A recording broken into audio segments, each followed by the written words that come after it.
Oi, oi, oi, maricotas e camaradas! Boa tarde, boa noite. Oi, prof. Beatriz. Primeiríssima a entrar. Tudo bem, minha linda? Beijão pra você. Andréia Luísa, boa noite. Pessoal, hoje nós vamos falar sobre criatividade com a professora Tainá. Professora Tainá, ela é professora de educação física e vai ser mãe também pela segunda vez, assim como eu.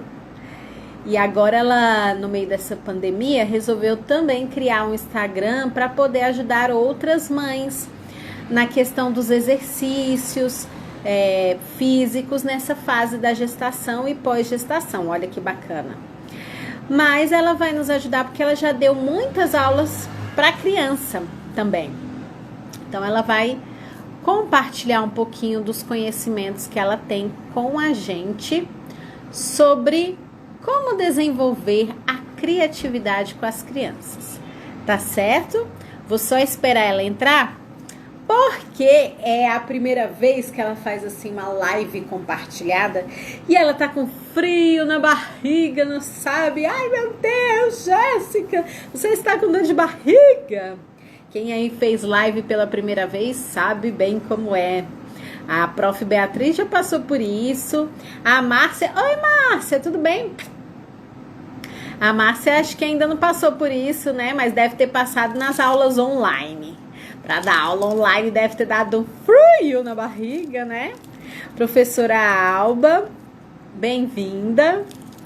Então, para quem entrou, nós estamos esperando a professora Tainá. Ela é professora de educação física, deu aula para crianças, dá aula para crianças, na verdade. Mas no meio dessa pandemia, o que aconteceu? Ela se reinventou. Aí ela abriu um Instagram e está começando a dar dicas para mães que estão gestantes e que estão pós-parto também, né? Ela está grávida do segundo filho e aí está compartilhando suas vivências. Ah, ela entrou. Oi, Tainá! Então agora vou convidar a Tainá.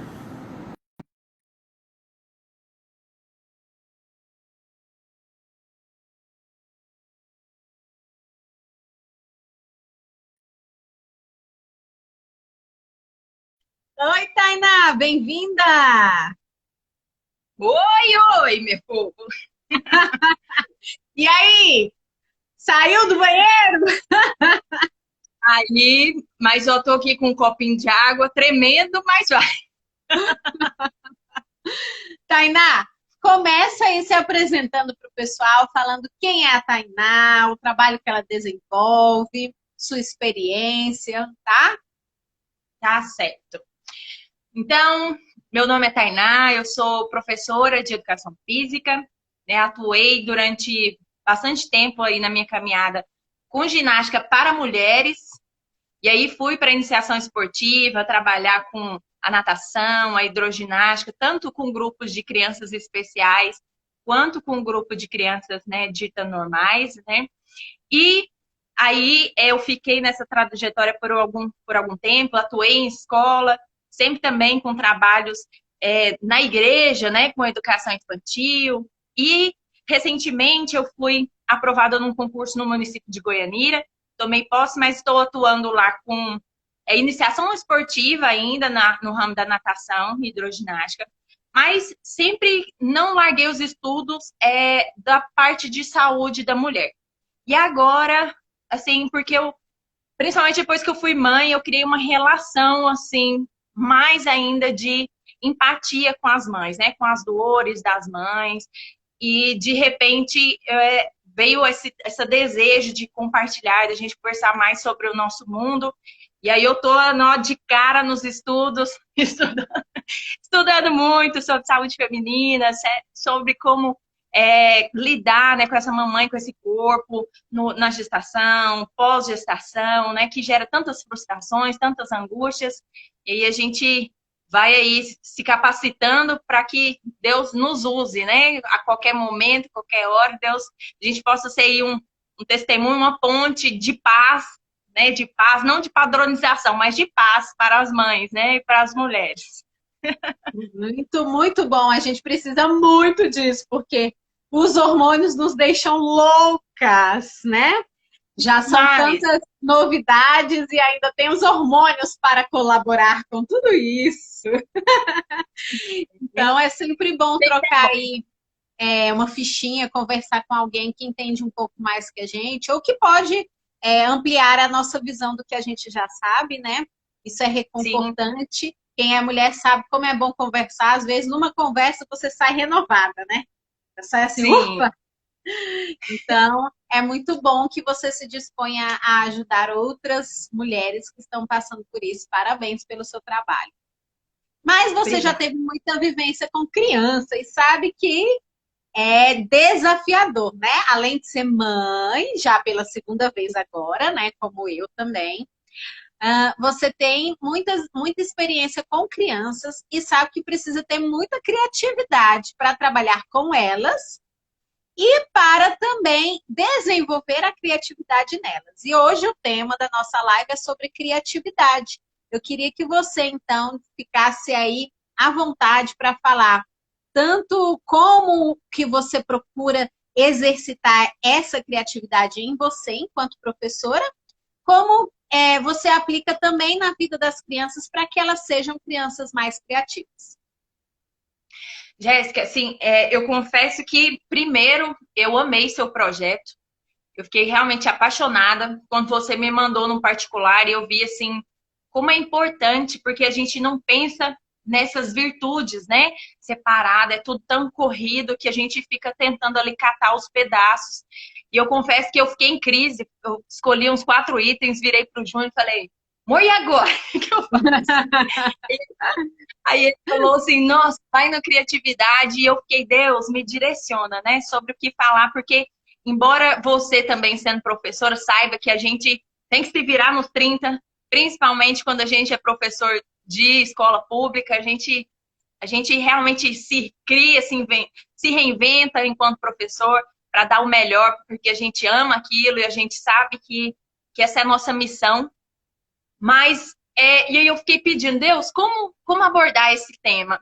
E hoje, assim, embora eu queira falar um pouco sobre criatividade voltada, assim, para o meu âmbito como professor, eu queria abordar a criatividade na responsabilidade dos pais de pensar um pouco sobre isso. Porque a gente vive uma geração de pais que, às vezes, assim, eles querem um monte de coisa para os filhos, mas às vezes eles não estão sabendo ali administrar as coisas. E hoje eu fiz até um roteirinho aqui, porque eu fiquei, Deus me ajuda aqui. É desse jeito, tem que fazer roteirinho mesmo, tá certo. Vai no aula, a gente vai fazendo um roteirinho. Mas, e eu gostaria de começar, assim, fazendo alguns questionamentos, e você fique à vontade aí também para entrar, porque você é mãe, você é professora, já atua há muito tempo, mas para a gente realmente estabelecer esse diálogo, né? E de repente, eu começo aqui hoje com 3 perguntas para nós, pais, refletirmos. A primeira pergunta, que eu acho que quando a gente vai falar de criação de filhos e criatividade, a gente precisa estar pensando que tipo de ser humano você quer deixar para o mundo, né? Que tipo de cidadão você pretende formar? Parece que não tem nada a ver. Você pode falar assim, gente, o que tem a ver criatividade com que formar ser humano? Nada a ver. Mas a questão é que quando, né, eu falo assim, e eu tô falando isso voltado para os pais, porque a gente sabe que professor, ele estuda numa escola que tem um projeto político-pedagógico que vai pensar aí que tipo de cidadão quer formar. Mas nós pais, às vezes, a gente não para pensar nisso, né? Que tipo de características que eu quero que o meu filho tenha? Que tipo de valores que eu quero que esse filho meu tenha? E a gente precisa começar a lidar com isso de maneira mais séria mesmo, de quem sabe, anotar isso, né? Olha, queria que meu filho tivesse esse valor, essa habilidade, assim, de maneira, claro, que no feedback, vamos dizer assim, numa planilha inicial, porque aí depois nós vamos passar para o segundo bloco. Mas porque pais que não sabem, né, aonde eles querem levar essa criança, eles não têm um projeto de ser humano, é um pai que vai ser contraditório, vai ser perdido, vai ser desleixado com a educação do filho. Eu tô falando com isso que eu, como mãe, que tenho um projeto para o Tomás, não seja uma pessoa contraditória? Sou sim uma pessoa contraditória, porque faz parte do ser humano, né? A gente cometer erros, equívocos, ser hipócrita em alguns momentos. Mas quando a gente tem traçado aí, né?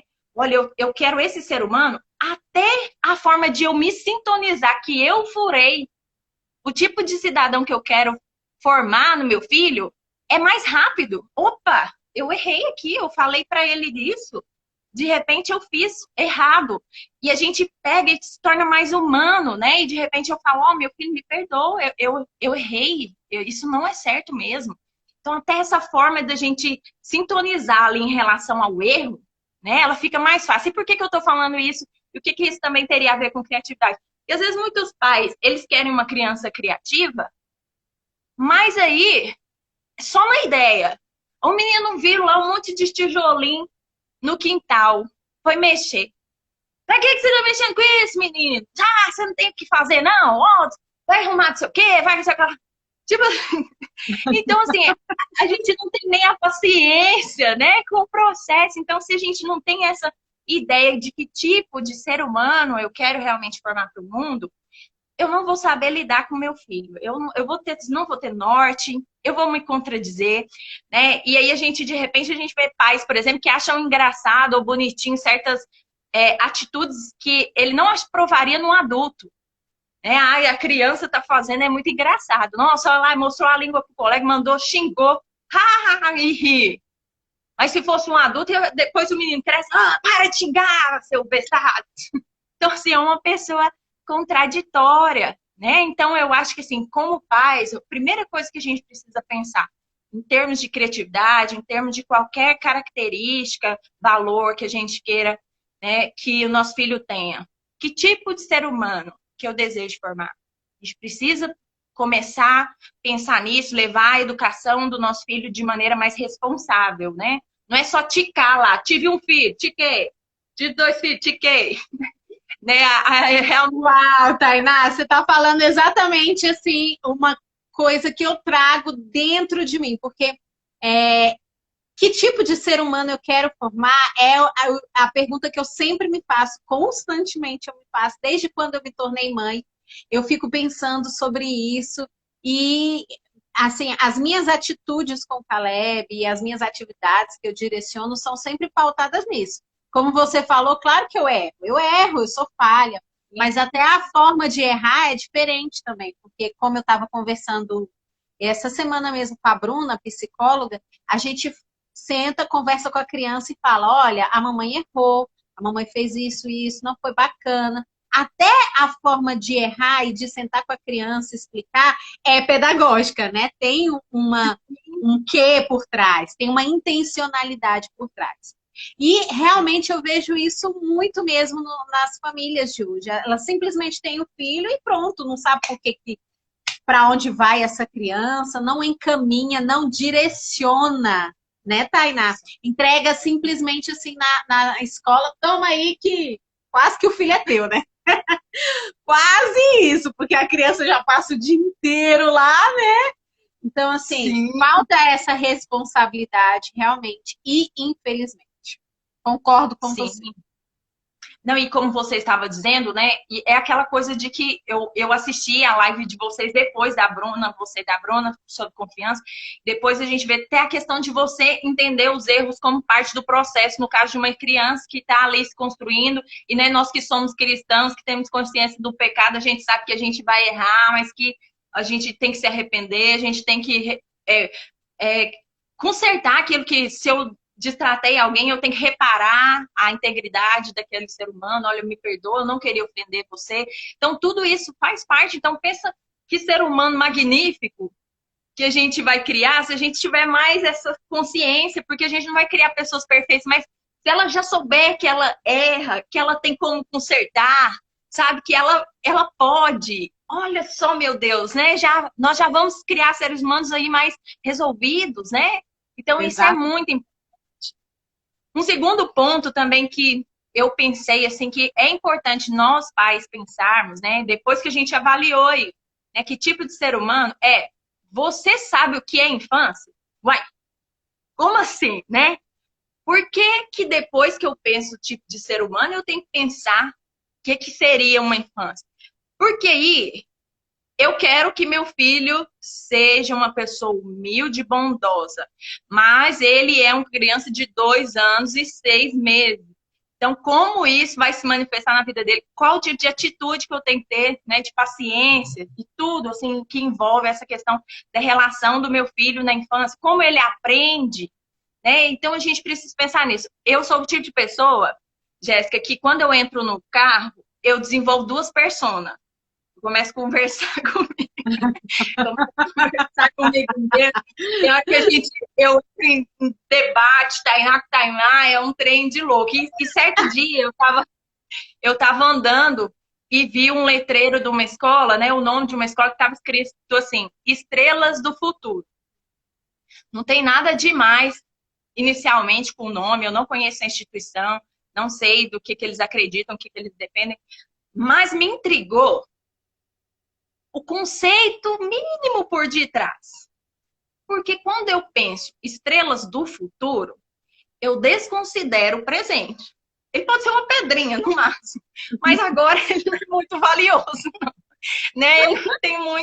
Ele não tem muito o que oferecer, não. E quando a gente olha, né, numa perspectiva de educação somente para o futuro, a gente tem um grande risco de excluir as extremidades. Então, eu excluo a infância, porque ela é um período de ignorância.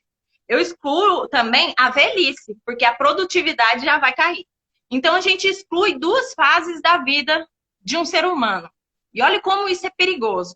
Porque, por exemplo, uma infância, vamos colocar que vai até 10 anos, 12 anos. Né? Vamos colocar aqui de 60 anos, viva, vamos colocar só mais 10. 20 anos da nossa vida que é lixo. 20 anos que não prestam. Vamos colocar que, né, morreu com 70. Que não é o caso, que a gente sabe que a expectativa de vida está mais longeva. Mas 20 anos que a gente considera como um período improdutivo. E olha como isso é pesado. Uma criança que ela pensa que nada que ela faz hoje tem valor, que ela não aprende a desfrutar do processo, né? Ó, enquanto eu sou criança, eu brinco, eu transformo, eu faço isso, eu crio aquilo, eu imagino. Se ela não considera isso como algo importante, e eu não considero isso como valoroso, o que acontece? Quando essa criança chegar à vida adulta, eu não sei você, Jéssica, quando eu formei, né, eu falo assim, a gente formou pensando, nossa, eu vou ser alguém na vida depois que eu tiver um diploma. A gente saiu da faculdade, aí o mundo tava falando pra gente assim, moço, você é só mais um entre 300 milhões de pessoas, você tem que fazer uma pós, um mestrado, um doutorado, um pós-doutor. Ou seja, não há fim. E pensa a insatisfação que você gera quando você cria um ser humano que não sabe aproveitar o processo. Que ele não pode desfrutar do hoje. Ou mesmo aquelas pessoas que depois são saudosistas. Ai, a minha infância. Ai, sei o que lá. Porque assim, não curtiram cada fase da vida. Né? E aí gera crianças ansiosas, crianças realmente que não sabem lidar com as emoções, porque elas estão sempre insatisfeitas, elas estão sempre sem conseguir ver a beleza da sua fase, elas estão querendo viver a adolescência, quando podem namorar, quando podem fazer tal coisa, e a gente perde essa conexão com a infância, né? Então, pais, nós precisamos olhar a infância com a beleza da infância. E quando eu olho, né, nessa perspectiva de construir um ser humano, mas entender que esse ser humano, ele aprende de forma diferente, né? A infância, ele aprende de forma diferente. E aí é o caso, né, Jéssica? A gente, professor, sofre. Você, então, deve sofrer muito. Porque aí a criança tá lá com 3 anos de idade e o pai chega na escola, vê a professora. Ah, e o dinossauro foi lá na mata, escondeu, aí ele fala, não, mas você acha que eu tô pagando pra menino ficar aqui brincando? É só brincar que ele faz? Ele só brinca! Que absurdo! Não, meu filho de 3 anos sai escrevendo já o nome, quer já falando já todos os números. Olha só, tanto que isso é pesado, né? A gente acaba não forçando as crianças, né? A gente sabe que a alfabetização é a partir de 6 anos, mas a gente força a criança, 3 anos, 2 anos, a criança já tem que tá já sabendo já coisas a mais que às vezes nem não é nem que ela não vai aprender espontaneamente, né, Jéssica? Você que lida aí com as crianças, com as histórias e com tudo, mas assim, essa forçação de barra de que o que é importante é o que vai ser no vestibular. Então já tem que criar Einsteins agora. Tem que saber tudo já de matemática, português, tudo, né? E é interessante, Tainá, porque gasta-se a vida inteira praticamente, né, orientando para esse tipo de educação, que é a questão das letras, dos números, do vestibular. O foco é sempre isso e constantemente.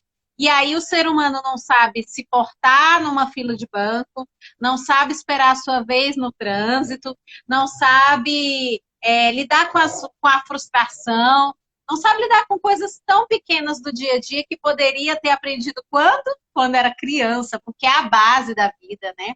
Aí ele vai ter uma base bem formada e aí o resto é só consequência. Letras, números, alfabetização é só consequência do ser humano mais profundo e enraizado, embasado que ele se tornou. Sim.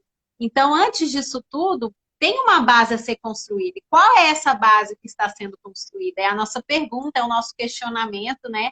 Que fica assim latente nesse momento. Não, Jéssica, e você falando isso, fez até eu pensar agora, olha só, os pais estão preocupados em ensinar números e letras, enquanto eles deveriam estar preocupados em ensinar a como ser um ser humano para esse planeta. E aí nós, professores, pegamos a bomba de tentar formar um ser humano, ensinar números, letras. Aí a gente fica, ai meu Deus, tem que ver meu Deus, a gente pega cada bomba porque, assim, os pais, eles não estão preocupados com o essencial, que é a formação de um ser humano, né? A gente valorizar o ser, a pessoa, e aí nós estamos preocupados com as coisas, né? Com o sucesso, o futuro. Então, a gente precisa encarar a educação e a criação de filhos de maneira mais, assim, pontual, assim, mais séria, né? Mais séria mesmo. E essa questão de olhar a infância remete até essa questão, olha só, se na infância a criança ela aprende por meio de brincadeiras, por meio da imaginação, por meio da criação, eu preciso permitir que isso ocorra, né? Então, por isso eu preciso ter um conhecimento mínimo. O que é uma infância? Não é um adulto mirim, é uma fase diferente, eu tenho que ver beleza nisso e eu tenho que rir e deixar e permitir meu filho, né, fluir da maneira mais propícia possível, né? E aí eu entro na terceira. Antes de você ir para a terceira, eu lembrei de uma situação que aconteceu comigo quando eu tive o Caleb, né? Eu ficava observando muito as pequenas descobertas dele, desde quando ele era bebê, isso sempre me encantava. E aí eu comecei a estudar muito Maria Montessori. E lendo Maria Montessori, ela fala da questão da descoberta dos sons, né? Que a criança ela vai testando as possibilidades sonoras. Então, às vezes, a criança está lá na cozinha, abre as gavetas, abre os armários e sai tacando tudo quanto é coisa no chão. E o adulto pensa, nossa, mas para com isso, não sabe brincar sem ficar tacando no chão e nananã. Mas o que a criança está fazendo? Ela está fazendo um teste sonoro, porque ela tá com uma colher de plástico, ela vê que o barulho é diferente. Ela taca uma de metal, ela, opa, peraí, é diferente, mas é tudo colher, do mesmo jeito, por que uma faz um barulho e outra faz o outro? Aí ela taca de madeira. Então, a criança ela está testando, e às vezes a gente não tem exatamente isso que você falou, por não saber o que é essa infância, a importância dessa infância, não ter essa consciência, a gente vai e poda, corta toda a aprendizagem dessa criança, nessa descoberta, e essas descobertas, essas pequenas descobertas, quando são estimuladas, aceitas, vai gerar uma criança criativa, né? Porque ela vai sempre estar aberta para a descoberta, ela sempre vai querer testar. E a criatividade nada mais é do que fazer esses testes. O pessoal sempre me questiona assim, Jéssica, como você pode ser tão criativa? Ai, meu Deus, as ideias surgem da onde? Eu falo assim, gente, eu vou testando, eu vou juntando uma coisa com a outra, porque, graças a Deus, eu pude ser uma criança criativa e a minha criança ainda não morreu, está muito latente. Então, mas já pensou a criança que é podada, que ela não tem essa liberdade de teste? Que triste, né? triste. Eu achei até engraçado você falando isso, porque o Murilo Gun, ele fala que, na verdade, criatividade é a combinatividade, né? Você vai combinando as coisas ali. Então, se a gente permite essa exploração da criança, né? Se a gente permite que ela tenha uma infância, se a gente permite, né? E ainda aguça, né? Não inibe a curiosidade, né? E aí eu fico pensando assim, Jéssica, porque normalmente os pais, eles estão muito preocupados com dar as coisas, né? Aí fica aquela coisa assim, nossa, mas formar uma criança criativa é muito caro, que o brinquedo é R$ 599. O brinquedo é R$ 599. Nossa, hip rap, eu já olhei até no camelô, mas é aquela coisa assim, gente, como que eu instigo uma curiosidade? Nossa, filho, você viu o telhado ali daquela casa? Você viu aquela folha? Olha as fissuras. Olha, você viu aquele besouro? Olha, cara, ele tem um chifre, aquele ali não tem. Olha só, né? A gente vai aí aguçando essa curiosidade da criança e permitindo que ela seja um desbravador, né, aí do universo, e ela comece a conhecer o mundo. Então, às vezes a gente está preocupado tanto em fornecer as coisas, né, em dar as coisas, ou em soluções tão rápidas e são tão simples, né? Eu falo assim, na questão da criatividade, é você realmente permitir. Eu estava lendo sobre isso, e aí você vê assim, que existem estudos que falam que a criança ela já nasce com a criatividade, né? Ela não precisa de estímulos, basta o pai não inibir, porque a gente está o tempo inteiro, como você falou, não mexe nisso, menino, tira a mão disso, né? Nós estamos o tempo inteiro bloqueando, né? Eu fico vendo, às vezes, assim, né, de repente, pais, avós, que ficam, menino, não corre que você vai cair, menino, não faz isso que vai machucar. E nós não permitimos a criança ter infância, né? Nós colocamos medo em tudo, um machucado, gente, eu sou assim, eu poderia me chamar de desnaturada, mas não é. É porque, assim, por exemplo, o Tomás, quando vai levar a injeção, eu converso com ele e falo, filho, parabéns, essa é mais uma de muitas que você vai tomar. Porque a verdade eu falo assim, nós precisamos ser menos dramáticos com as coisas, assim, um machucado faz parte, e às vezes vai ser o primeiro de vários que ele vai levar ao longo da vida. Se a gente dramatiza demais certos momentos, a gente tolhe a criança de experimentar, né? Se eu levo um machucado muito a sério, e tá certo que vai ter momento que a gente vai ter que acolher, falar, ô filho, nossa, machucou mesmo, tá doendo, eu sei que está. Mas se a gente dramatiza aquele momento como se, nossa, isso aqui nunca mais você vai poder brincar disso, olha só que estrago que a gente fez. Sendo que a vida, ela é dolorida, né? E a criança, isso é pedagógico também, a dor, a relação da dor e tudo. Então, olha só como a gente tolhe essas crianças, né? O tempo inteiro a gente está não permitindo que elas sejam crianças, a gente acha que tudo é desperdício de tempo. E eu acho engraçado nesse ponto que a gente vê, assim, pais às vezes falando, nossa, meu filho só quer brincar porque ele gosta. Gente, quem que não quer fazer? Só que a gente gosta. Que a gente gosta, né? Ah, quer ficar lá no mundo dinossauro. E a gente não vê valor nessas coisas, né? E por isso a gente precisa olhar a infância com um olhar de infância. E aí eu parto para a terceira pergunta, né? Para os pais refletirem, que é: você conhece a sua criança? Por que essa pergunta? Porque nós estamos vivendo um mundo da tecnologia. E mais do que nunca, a gente se compara o tempo inteiro. A gente fica assim, nossa, o menino da minha amiga tem 2 anos, fala o alfabeto em inglês, e o meu tá ainda trocando o alfabeto, né? A gente fica preocupado, se comparando, a gente se compara com outros pais, a gente compara nossos filhos com outras crianças, e eu acredito, assim, que quando nós fazemos isso, nós desconsideramos, nós não conhecemos a índole da nossa criança, quando nós não conhecemos o temperamento da nossa criança, né? Quando a gente não para perceber aquilo que ela já começa a demonstrar de habilidade, porque cada criança vai demonstrar um certo tipo de habilidade. A gente começa a cometer erros, porque a gente começa a achar que nosso filho não é igual ao fulano, ele é burro, ele é preguiçoso, ele é tal, mas porque a gente não está atento àquilo que ele já demonstra como sendo a sua habilidade inata, aquilo que é o seu dom, aquilo que é a sua vocação, aquilo que é seu chamado. E aí, às vezes a gente acaba matando o que é de dom do nosso filho, porque a gente acha que ele deveria ser o que a outra criança é. né? Então, eu acho assim, os pais, eles precisam começar a reparar mais seus filhos. Nossa, que tipo de temperamento, o Tomás mesmo, ele tem um temperamento muito forte. E aí, de repente, você tem que, olha, vai ter crianças que você vai ter que, assim, o ego dela é tão inflado, que você vai ter que, assim, mostrar para ela que ela precisa ter um pouquinho mais de empatia com o próximo, né? Que ela tem que menos. Outras, Aham. elas já são mais assim, né? Diminuídas, se sentem mais constrangidas, mais assim no seu cantinho, que você vai, às vezes, precisar de dar um estímulo, mas sempre respeitando aquele espaço da criança. E onde a criatividade, ela está nisso? O meu filho, ele vai demonstrar criatividade dentro daquilo que ele gosta. Ele não vai mostrar criativo dentro daquilo que ele não tem habilidade. E se a gente não enxerga isso, né, no desenvolvimento da criança, a gente não vai conseguir fazer essa conexão. A gente vai achar assim, não, meu filho é preguiçoso, ele quer nada com nada, ele não, né? E a gente vai começar a desmerecer o nosso filho porque a gente não tem essa percepção de quem é a nossa criança.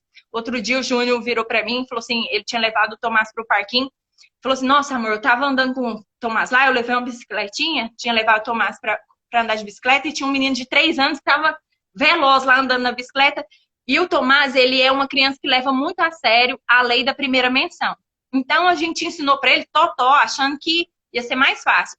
Agora, quem disse que ele tira esse totó? Ele acha que já é o suficiente, ele já tá conseguindo deslocar, então ele só faz meia pedalada. A gente fala, não, Tomás, é completo, tal, mas ele é assim, pôs na cabeça dele, tá eficiente. Para que eu vou dar a volta completa? Eu tô deslocando.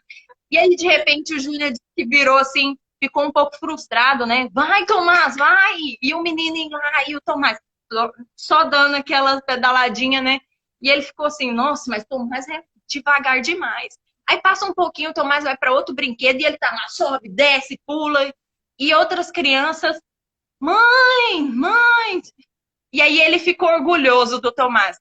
Mas o que isso mostra? Eu falo assim, uma situação simples, mas que mostra que cada criança, né? Não é que o Tomás é melhor que outra, não, mas que cada criança ela vai sair bem num tipo de atividade. Ela vai ter um maior interesse por certa atividade. Ou às vezes vai precisar de mais tempo para desenvolver uma outra habilidade, né? Eu falo assim, nós adultos somos assim, de repente a gente está estudando uma coisa que não é do nosso interesse. Passa um pouco de tempo, a gente está apaixonado por aquele conteúdo, fala, por que eu não valorizei?